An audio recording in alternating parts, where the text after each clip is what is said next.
बिल्कुल आप सही कह रहे हैं। जरा अमलेंदु जी आपके पास आना चाहता हूं। अमलेंदु जी, कैसे आप देखते हैं, और सबसे बड़ी चीज कि यहां पर जो मुद्दों की बात कर रहे थे अभी शकील जी, कि मुद्दा क्या है, और देखिए तो बातें क्या हो रही हैं। प्रधानमंत्री नरेंद्र मोदी ने कह दिया कि महिलाएं और युवा हमारे साथ रहे। MY समीकरण को उन्होंने दूसरे ढंग से यहां किया। जंगल राज की बात कर रहे हैं। जंगल राज हमने देख लिया कि इसी चुनाव के दौरान क्या क्या नहीं हुआ, और क्या इसको प्रधानमंत्री जंगल राज के परिभाषा से बाहर रखेंगे, या जंगल राज की परिभाषा ही बदल दिया गया है इस चुनाव में, यह भी समझने की जरूरत है। अगर सीधे कट्टे की बात प्रधानमंत्री नरेंद्र मोदी अपने चुनाव के दौरान, भाषणों के दौरान करें, तो फिर क्या इसे क्या कहा जाएगा? जंगल राज का मतलब क्या है?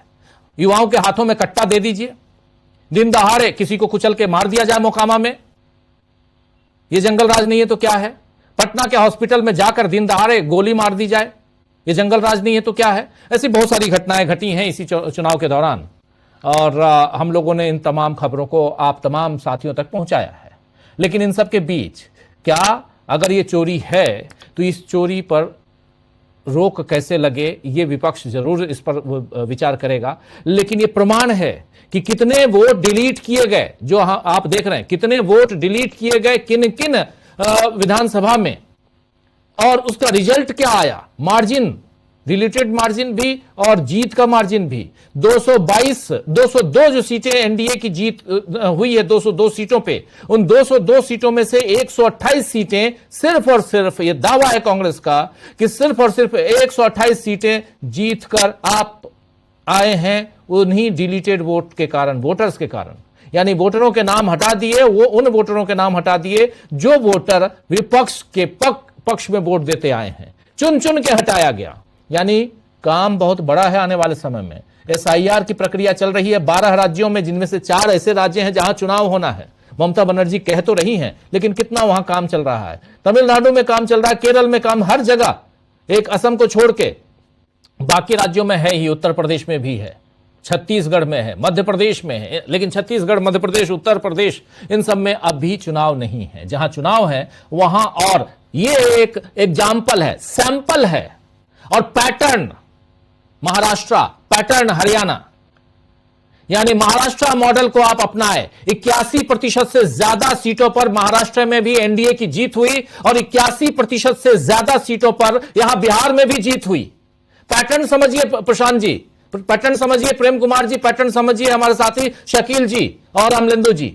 81% से ज्यादा सीटों पर महाराष्ट्र में भी जीत हुई, उतनी सीटों पे यहां भी जीत हो रही है। महाराष्ट्र मॉडल। अमलेंदु जी, महाराष्ट्र मॉडल ही है, और महाराष्ट्र मॉडल अब बहुत सफल तरीके से इंप्लीमेंट कर रहे हैं ज्ञानेश कुमार गुप्ता जी।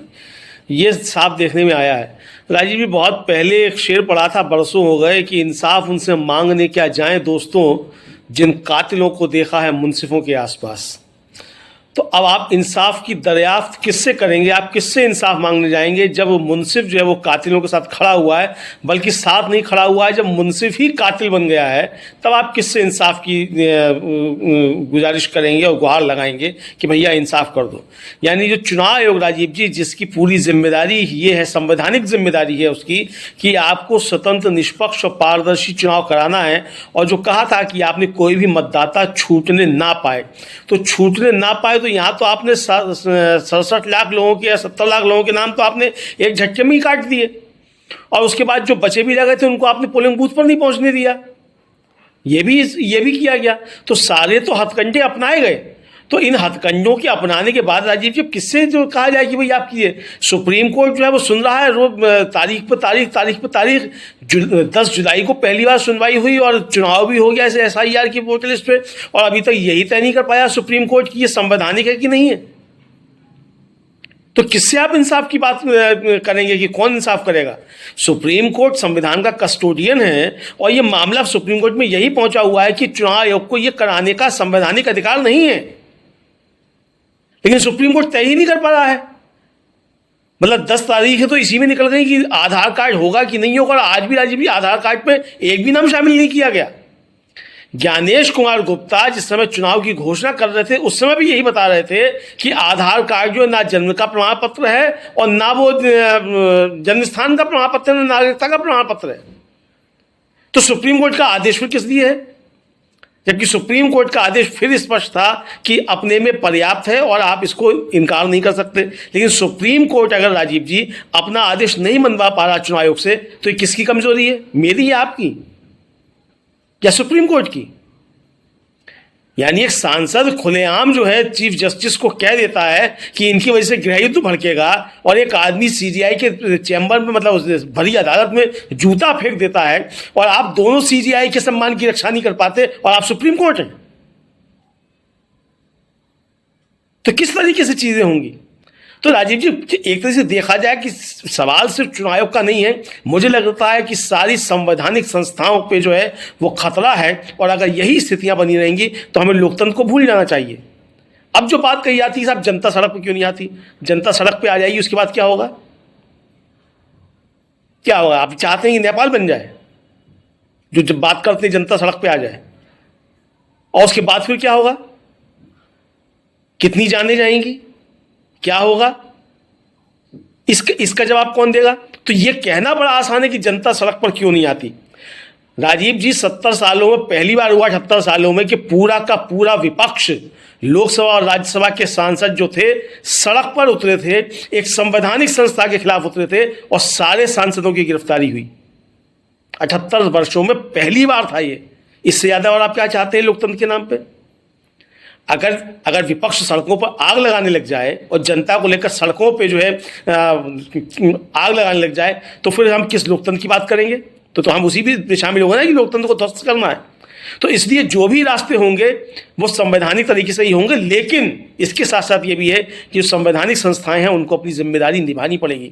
सुप्रीम कोर्ट अगर संविधान का कस्टोडियन है, तो चाहे हमारे सीजीआई साहब चार्टर्ड प्लेन से घूमें, और चाहे ऊँट की सवारी करें, और चाहे किसी चीफ मिनिस्टर के साथ फोटो खिंचाएं, उसके डिनर में शामिल हो, और चाहे जिस बुलडोजर पे आप रोक लगाते हैं उसी बुलडोजर बाबा के साथ खड़े होकर आप कहें कि इनका कानून का राज बहुत अच्छा है, तो ये बातें भी जनता देख रही है, ऐसा नहीं है। तो राजीव जी सिर्फ चुनाव आयोग का मसला नहीं है, चुनाव आयोग ने जो काम किया उसको रोकने की जिम्मेदारी किसकी थी? जाहिर सी बात है राहुल गांधी की नहीं है ना, मेरी और आपकी नहीं है। इसको रोकने की जिम्मेदारी सुप्रीम कोर्ट की, और लोग आपके पास न्याय के लिए पहुंचे थे। वो न्याय कहां दिखाई पड़ रहा है? चुनाव आयोग डकैती डाल रहा है राजीव जी, ये सीधी सीधी डकैती है, चोरी नहीं है, ये डकैती है खुली तौर पे। कांग्रेस ने जो जारी किया है 128 सीटों की लिस्ट जारी की है, वो साफ तौर पे दिखाया जा रहा है कि आपने 40,000 वोट काट दिए और 5,000 से आप जीत गए चुनाव।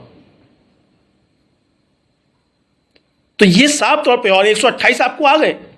और इसके अलावा वो जो वोट काट दिए आपने, वो तो काट दिए, ये आपने जो 22 लाख नाम जोड़ दिए, वो कौन से नाम थे भाई? आपने बताया नहीं। सुप्रीम कोर्ट ने भी आपसे मांगा, कई बार मांगा कि आप दीजिए लिस्ट, आपने क्या दी सुप्रीम कोर्ट को लिस्ट? नहीं दी आपने सुप्रीम कोर्ट को लिस्ट दी कि कौन से 22 लाख आपने नाम जोड़ दिए, क्यों नहीं दी?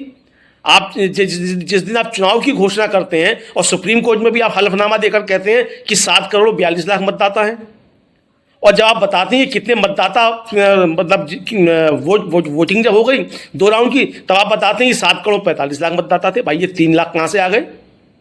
कौन थे ये मतदाता? ऐसा कैसे हो सकता है कि जिस दिन आपने चुनाव की घोषणा की फाइनल सूची के आधार पर कि आप इसमें कोई नाम नहीं जुड़ेगा, और उसके बाद फिर 3 लाख नाम जुड़ गए?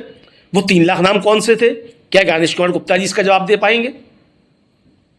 तो खुलेआम राजीव जी डकैतियां हो रही हैं, उसके बाद भी अगर लोग ये बताएं कि साहब कांग्रेस अपना संगठन ठीक कर ले और कृष्णा अल्लाह वरू को हटा दे, कि साहब फलाने को हटा दे, कि इसको ठीक कर दे, और मैं तो घूम रहा था चाय के ढाबे पे, वहां मुझको बीजेपी के समर्थक मिल गए, और ऐसे जो है बीजेपी के कार्यकर्ता काम करते हैं। तो भाई आप घूम रहे थे ढाबे पे, आप वहां के रहने वाले, आप घूम रहे थे, तो आपको मिल गए होंगे बीजेपी के कार्यकर्ता, आपको पहचान रहे होंगे। और ऐसा कौन सा राजीव जी प्रजातांत्रिक नुस्खा है कि जिस आदमी को चुनाव से एक दिन पहले तक, परिणाम आने से पहले तक महागठबंधन की लहर दिखाई पड़ रही थी, अब वो ज्ञान बांट रहा है कि कांग्रेस काम नहीं कर रही थी और आरजेडी काम नहीं कर रही थी?